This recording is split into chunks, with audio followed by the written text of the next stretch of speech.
दिल्ली में प्रदूषण का ये समाचार वर्ष 2021 का है। सर्वोच्च न्यायालय और भारत की सेकुलर सरकारों ने दिवाली पर लगभग पूरी तरह प्रतिबंध लगा रखा था। दिल्ली समेत कई क्षेत्रों में पटाखे बंद रहे, फिर भी दिवाली के दिन प्रदूषण सामान्य स्तर से अधिक रहा।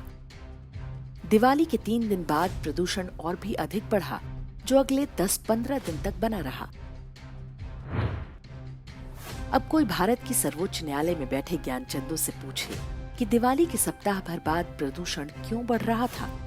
यदि उस प्रदूषण का कारण दिवाली नहीं है, तो संविधान की किस धारा के अंतर्गत उन्होंने पटाखों पर प्रतिबंध लगाया है। लेकिन ये विषय हिंदुओं की धार्मिक स्वतंत्रता का है, इसलिए न तो न्यायपालिका और न ही सरकारों को कोई चिंता है। ये वो देश है जहाँ स्कूल में हिजाब और बुर्का पहनने के अधिकार पर कई महीने तक उच्च न्यायालय से लेकर सर्वोच्च न्यायालय तक नियमित सुनवाई होती रहती है। लेकिन दिवाली पर प्रतिबंध के विरुद्ध तर्क सुनने के लिए जज साहबों के पास समय नहीं है। मई 2022 में आईआईटी दिल्ली द्वारा किए गए अध्ययन की रिपोर्ट सामने आई। इस रिपोर्ट का शीर्षक है chemical speciation and source apportionment of ambient PM 2.5 in new Delhi before, during and after the Diwali fireworks. अर्थात दिवाली से पहले, दौरान और बाद में नई दिल्ली में प्रदूषणकारी PM 2.5 में योगदान देने वाले घटकों के रासायनिक गुण और उनके स्रोत। इसके अनुसार दिवाली और उसके बाद प्रदूषण में अचानक उछाल आता है। प्रदूषण के घटकों की जांच से पता चलता है कि ये बायोमास जलाने के कारण पैदा हुआ।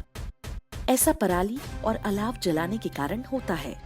दिवाली के दौरान भी प्रदूषण तेजी से बढ़ता है, लेकिन हवा में इसके घटकों का प्रभाव मात्र 12 घंटे ही रहा। दिल्ली के प्रदूषण पर यह पहला वैज्ञानिक अध्ययन नहीं है। इससे पहले वर्ष 2015 में आईआईटी कानपुर ने भी माना था कि दिल्ली में जो धुआं भरता है, उसमें दिवाली के धुएं का योगदान नगण्य है। जब ये विषय सर्वोच्च न्यायालय के समक्ष गया, तो जज की टिप्पणी थी कि पटाखों का स्वास्थ्य पर प्रभाव जानने के लिए किसी आईआईटी के अध्ययन की आवश्यकता नहीं।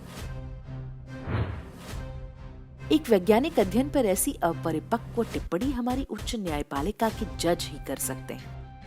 हम सभी जानते हैं कि ऊपरी अदालतों में जजों का चुनाव योग्यता पर नहीं, बल्कि परिवारवाद, जुगाड़ और चापलूसी के आधार पर होता है। जज बनाने का एक और उपाय कांग्रेस नेता अभिषेक मनु सिंघवी अपनाया करते थे।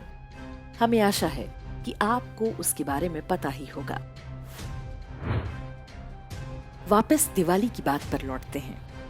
दिल्ली समेत देश की सेकुलर राज्य सरकारों ने पटाखों पर प्रतिबंध के आदेश जारी कर दिए हैं। न्यायपालिका की आड़ में केंद्र सरकार भी लाचार होने का नाटक कर रही है। दिल्ली पुलिस को बहाना मिल गया है कि हर वर्ष की तरह इस दिवाली पर भी हिंदुओं का उत्पीड़न करें। हजारों हिंदू इसलिए जेल में डाले जाएंगे क्योंकि उन्होंने पटाखे जलाए या बेचे। यदि आप सोचते हैं कि ये प्रतिबंध दिवाली पर नहीं केवल पटाखों पर है, तो आप भूल कर रहे हैं। पटाखों के बाद दियों का नंबर भी आएगा। एक बार हम पटाखों पर प्रतिबंध को स्वीकार कर लें, फिर दियों के धुएं से भी उनका दम घुटने लगेगा।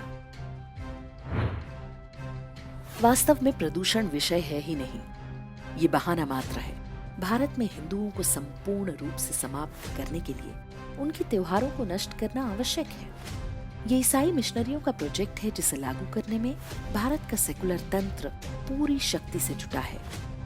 इनमें सत्ता संस्थान के कुछ नेताओं से लेकर न्यायपालिका तक सम्मिलित है। इस विषय की गंभीरता को समझने के लिए आप हमारे वीडियो के लिंक डिस्क्रिप्शन और कमेंट में देख सकते हैं।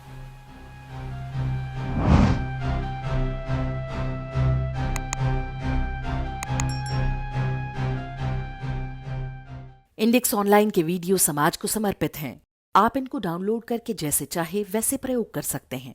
चाहे तो आप हमारे टेलीग्राम चैनल से जुड़ सकते हैं। वहां सारे नए पुराने वीडियो आपको मिल जाएंगे। हमारे सोशल मीडिया लिंक हर वीडियो के डिस्क्रिप्शन में होते हैं। हमारा एकमात्र उद्देश्य हिंदू समाज को जागृत और एकजुट करना है। इसमें सहभागी बने। धन्यवाद।